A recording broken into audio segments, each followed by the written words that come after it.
everyone, I am Karen with Walsh of Karen's Pots and Glass. This video has been a long time coming, but this is a video that is an additional one in my wheel throwing series that I started last year, and I'm just now getting around to it again. This video is on throwing bowl forms. If you need to see some of my previous videos, go back and look at the playlist. I'll link it down in the video description below, or just look up right here. I'll link the playlist if you look up above. And that will take you to the playlist where you can see all the basics of wedging and centering and opening, dropping the middle and opening, recentering and pulling. All those steps are covered in more detail. This one will cover some of the basics of throwing bowls, okay? And these bowls that I'm showing, they do have trimmed feet. That will be a follow-up video. So if you want to see how I trim them, that will be a follow-up video. But I'm trying to teach my students to make bowls with curved interiors and with walls that are an even thickness top to bottom all the way. So I will be discussing that. So this is more of a traditional bowl. It's when I open it up, I open it a little bit wider. So it's, you know, a great cereal bowl or whatever. And then this bowl is a much more narrow foot. So I did not open this one up as much, or I should say a narrow opening on the inside. The round bottom is narrow. And then I kind of flared the foot out on that.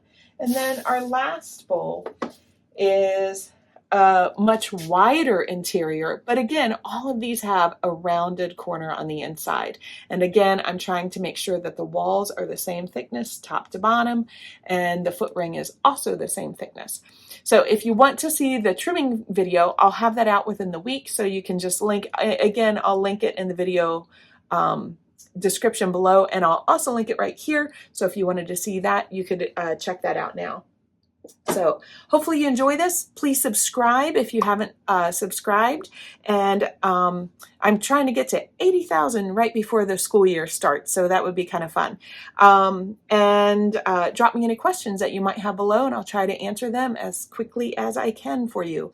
And I hope you all stay positive and stay healthy and stay potting if you can. I'm really excited to do this video to show you a frame that was sent to me from Outpost Pottery. So I'll put a link in the video description for them, but of course you could just Google outpostpottery.com and it'll take you to their website. But Outpost Pottery, it was kind of funny. One of their ads popped up on one of my videos once, and I hadn't heard of them, and I saw their frame. So I reached out to them and I said, hey, I'm really interested in trying your frame. So they sent me a frame, and they sent me a few other 3D printed ribs, which are pretty cool. And then I ordered some 6-inch commercial tiles. Now, in Outpost Pottery video, they used glazed tiles, but I preferred to just order the unglazed tiles because I wanted a porous surface on which to throw, so the tile would absorb and then the pot would release a little bit.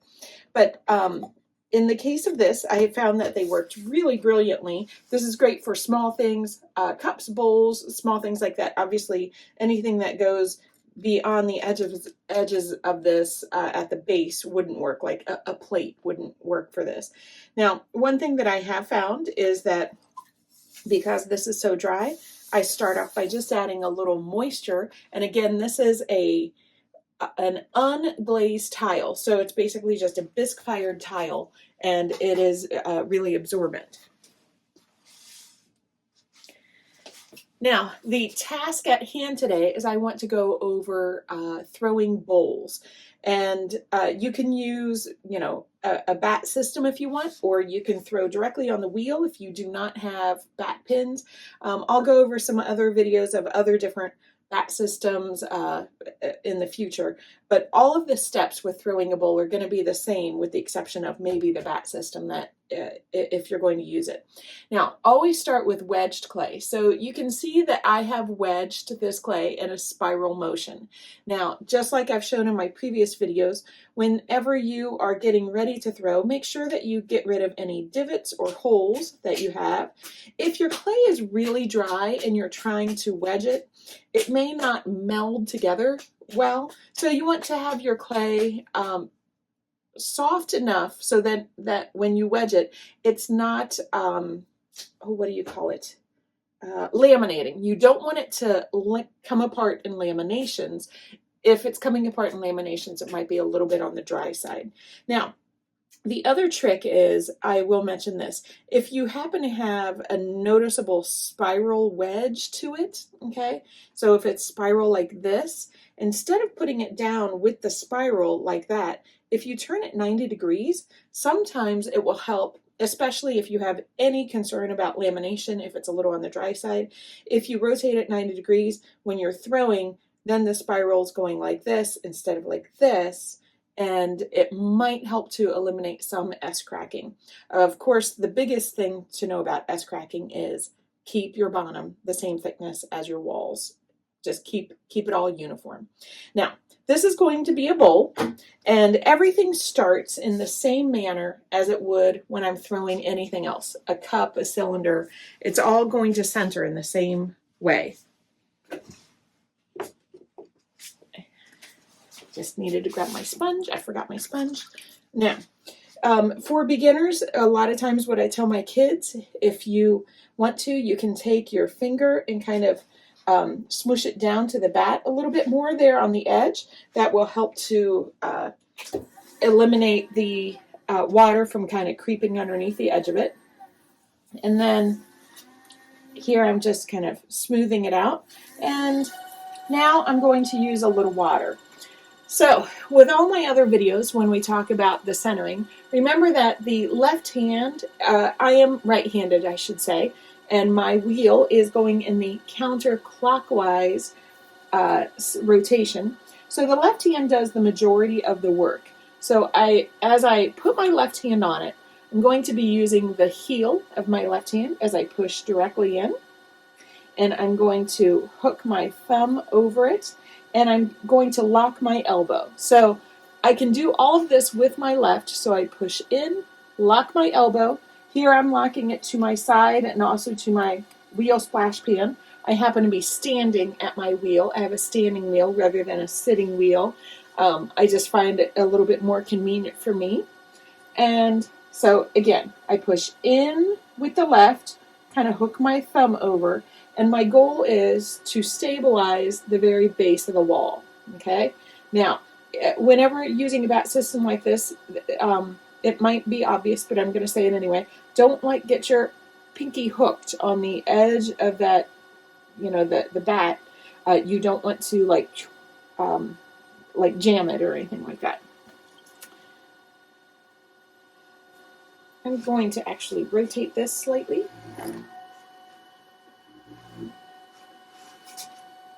So, and I'll stand a little bit at an angle so you can see this a little bit more. So the left hand is pushing in and I hook over the top. Now, coning is the first part that I tell my kids is optional. So coning is the part when you're just hoping to get it centered a little bit more efficiently. So by coning, I start at the base of the hunk of clay that's fairly centered. I push my hands opposite of one another. So this is the first time that I'm actually using my right hand. And then when I push it down, now I'm going to stand at this angle so you can see.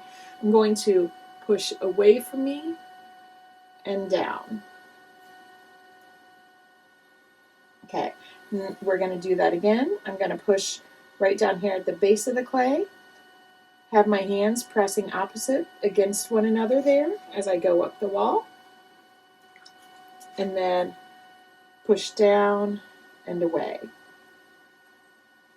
Now, the key with throwing a bowl from a centered hunk of clay is I teach my students to keep the base of the bowl rounded on the interior as opposed to a flat bottom with a square corner.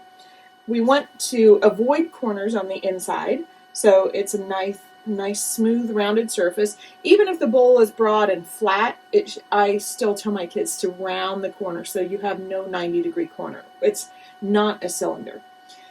Now I'm going to drop the middle just like I would on anything else, and I'm going to leave enough of a foot so I can make a foot ring on this. So I'm leaving about 1/2 inch at the base. Remember that if you need to test whether or not you have a certain amount of clay, let me just turn this off. I can grab my needle tool, push it into the bottom, let my finger go down until it touches the clay, and then when I pull it out from the tip of my finger to the tip of the needle tool, that's how much clay I have. So in the case of this, it's still about 1/2 inch. Now, without adding water to that, I just kind of compress over it and my hole is gone. So the way that this differs from a cylinder is when I open this up, I'm not going to make a flat bottom with a corner like I did with the cylinder. Instead, when I open this up, I'm going to pull my finger toward me and lift. So I'm creating more of a rounded interior. Now I'm just smoothing that with my sponge. So what I have is I have an angle that is curved. Okay, so the middle has stayed at the same level. I've opened it up by pulling towards me while lifting my fingers. Now, I usually encourage my students to get in the habit of recentering their wall. So once they open it, if you just grasp it and recenter it, I know I have another video on that, but if you take your left hand, I refer to this as a duck bill, quack, quack. And I know Robin Hopper used to call it the claw. Like if you're doing something really big, it's going to be a lot bigger. But here, it's just my fingertips, since it's small. I squeeze with my left like a duck bill, and I push down with my right. And there I've got a nice stable wall. So when you have it stabilized, then you're ready to start pulling. And again, I want to make sure that I'm not making an inadvertent corner on the inside. I want it to pull up. Now, just like any other video that I've shown, I've done most of the work over here on the left, the centering. My left hand has been over here, but now this time I'm going to bring my hands to the right hand side. So if this is a clock face, I'm working at maybe 3, 4 o'clock. And I squeeze my hands toward one another as I gently pull up on the wall. When I get to the top edge, I just kind of stabilize before I release. Now, I was using a sponge there in my hand. I'm going to do this next one without the sponge. There's another method that sometimes my students like, is instead of using your fingertips, you could use the side of your knuckle if you prefer. So I lock my hands together. The most important thing is always keep your hands stable, make slow, deliberate movements, and make sure that they're locked. If your hands aren't in unison, you're going to be wiggly and wobbly, and you're going to throw it off.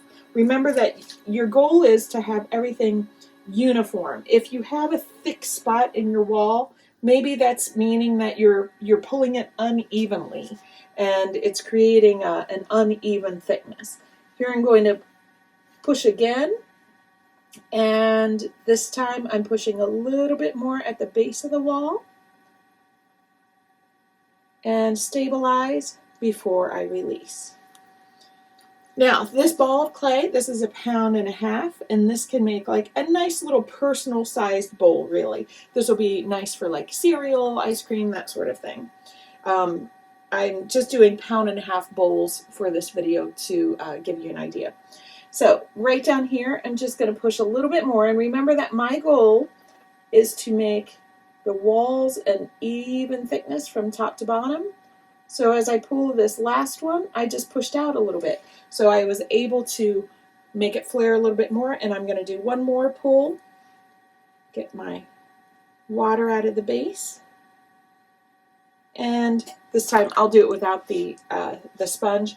I teach my kids with the sponge just because it sometimes helps them. I'm going to move around on this side so you can see it a little bit more.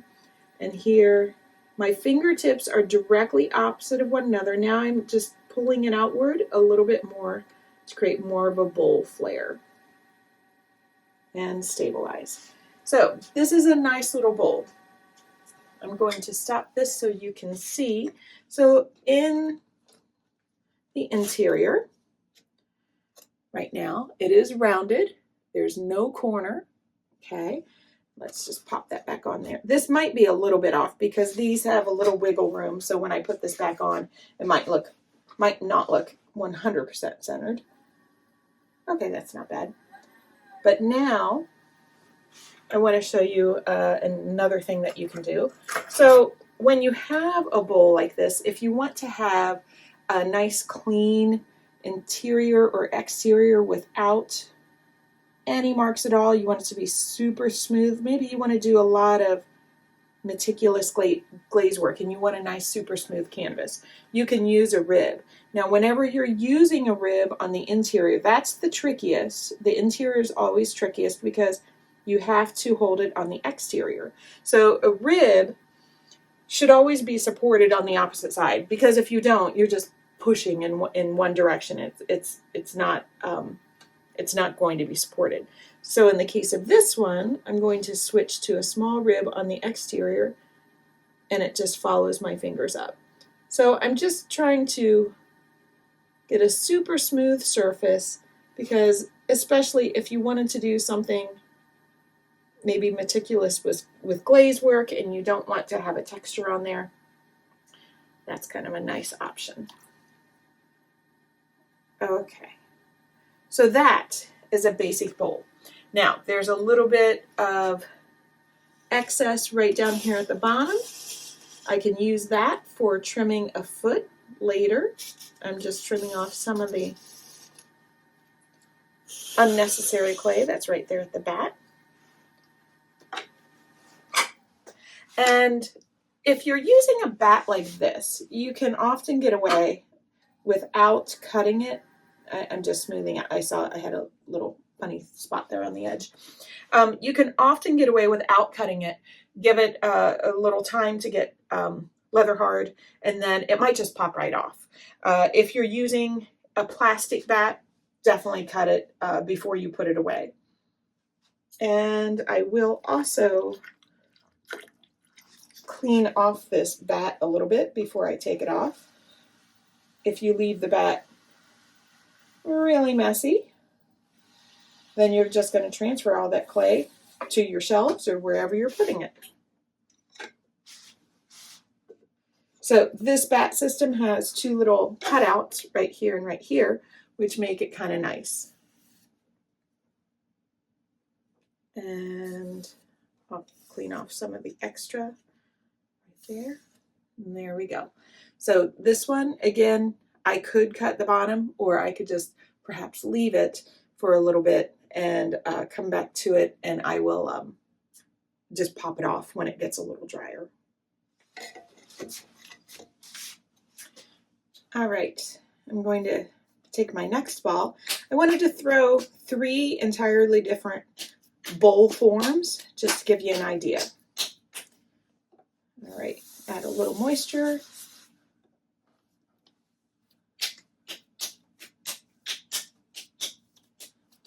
And there we go. I'm going to start off by centering, same way that I did in the last one. Left hand does the majority of the work. Right hand comes across it.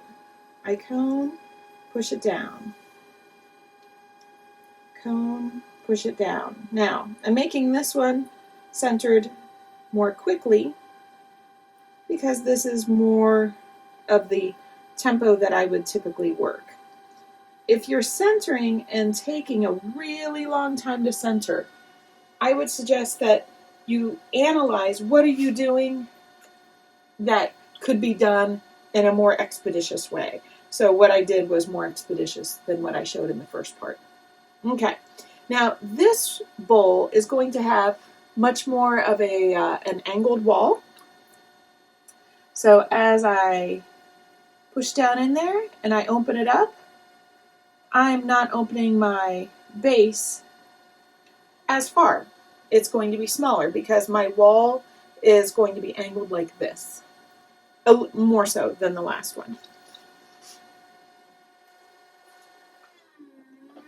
Okay, and I can recenter my wall, which is what I'm doing there, just restabilizing it. Now as I pull up, remember that the pressure points should be directly across one another, inside hand, outside hand. When you get to the top of the edge, kind of gently stabilize it before you release. My mistake that my kids make all the time is they squeeze the edge like too much, and they kind of make a big gouge in the edge. So you want to kind of ease off and stabilize. Now in the case of this one, this is going to have more of a cylindrical feel, even though it's rounded in the bottom. This is just going to be a taller V-shaped bowl. Here, pressing, I'm using more pressure in the parts where it's thicker. So if it has a lot of thickness at the base of the wall, that's where I use a little bit more pressure. I'm going to reduce my speed some. Get my puddle out. And for this last pull, I'm going to use the sponge just to help prevent fingertip compression marks. Again, hands in unison. So there we go. Now that's looking pretty good. I think I just want to flare it just a little bit more. This makes for like a nice, maybe an ice cream bowl. I usually don't necessarily put labels on all my bowls for what they can be used for, because I love bowls. I have a wide variety of bowls that I've made that I collect from other potters, and it's just nice. Sometimes you just feel like a certain style of bowl. Now I'm adding a little bit more flair for a little bit more width.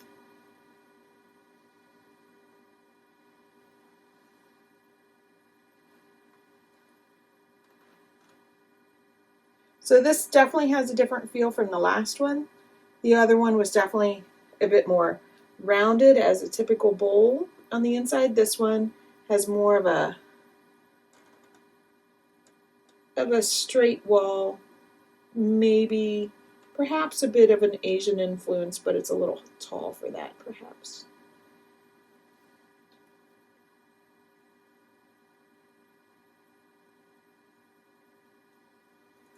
There we go. On this one, I think I'll use my chamois. So at school, I put a bobber on the chamois. That way, if a student manages to lose it, it floats in their slip bucket. There. The chamois just helps to round and make a really nice, clean, smooth edge. And of course, if you have an imperfection like you have, your wall is uneven, take a tool, take a needle tool, and just trim that down to get it a little bit more even. So this is that extra clay there on the bat that I just wanted to get off. No sense in leaving it on the bat. The more I can get off right now, the less dry reclaim I'll have later on. And I'll kind of clean this bat off a little bit. And when I pick this up, I like to clean off the edge, because the edge is where a lot of slip collects in between the frame and the tile. Okay, so that's number 2. And I'll grab my third one.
So there I did 3 coning steps. Usually I tell my kids, if you are using steady hands, after 3 times of coning, you can usually get it pretty centered. And coning is the one thing that I think my kids, when they finally get it, when I tell them how coning can help and they finally choose to do it, they're like, oh my gosh, why didn't I do this before? And I'm like, I don't know. I was telling you from the beginning. So now this one, I'm going to make a wider bowl with a flatter bottom, but still a rounded corner. So here on this, I'm just going to make my hockey puck wider. So if you want a bowl with a wider bottom, start with a wider hockey puck. Now my other bowls, they still have a narrow bottom but a wide top. In the case of this, I'm starting wider because I need my foot to be wider. Now this one, I'm not going to drop very far because of course I still want to leave it about a 1/2 inch at the base. And as I pull it open, here's the key. See how this ridge of clay wants to come up? Keep your finger pushing down on the ridge of clay, because if not, you'll get a tall ridge and sometimes it folds over. And that is a problem because then you trap slip, and you never want your clay to fold over when you're throwing, unless it's a purposeful, like a rolled rim or something. In the case of this though, as I open this up, I try to make sure that that little ridge, I am compressing it down. Okay, so now this is my interior of my bowl. So you can see it's wider, but it's also going to be shorter. All 3 of these were 1.5 pounds piece. So it stands to reason that if you have a wider base, you can't have a bowl that's quite as tall. Now, I'm just going to take my little wall here, and I'm going to start to pull it up. And I'm going to pull it up again.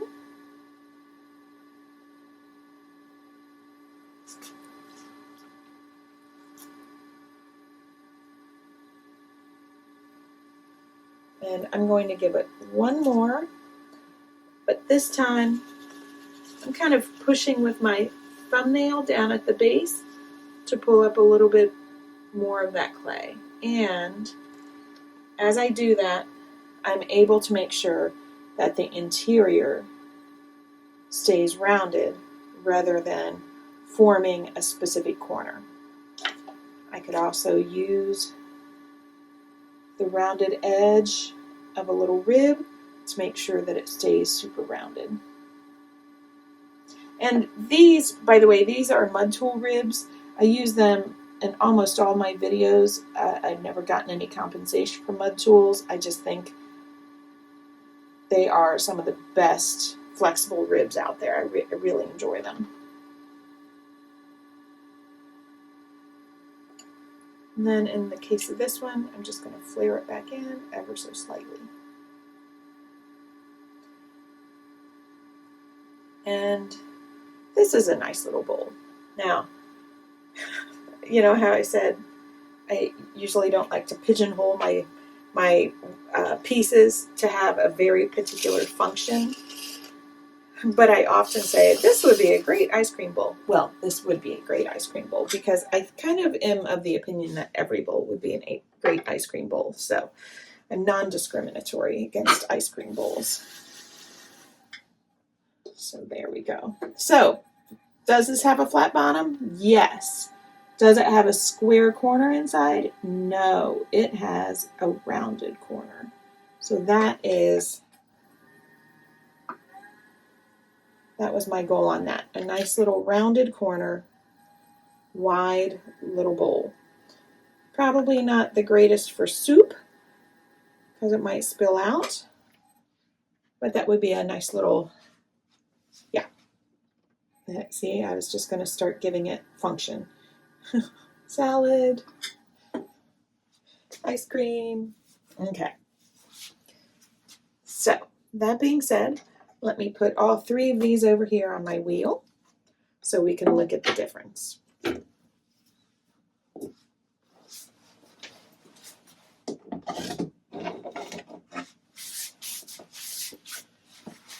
All right, so we have 3 different approaches to bowls, but all using the same sort of technique. This I would refer to as a more typical bowl, okay? Slightly more narrow bottom, rounded interior, and no corner, no corner in the bottom. This one, maybe a little bit more of an Asian influence. It's more angular. The bottom is more narrow and it's more like a V.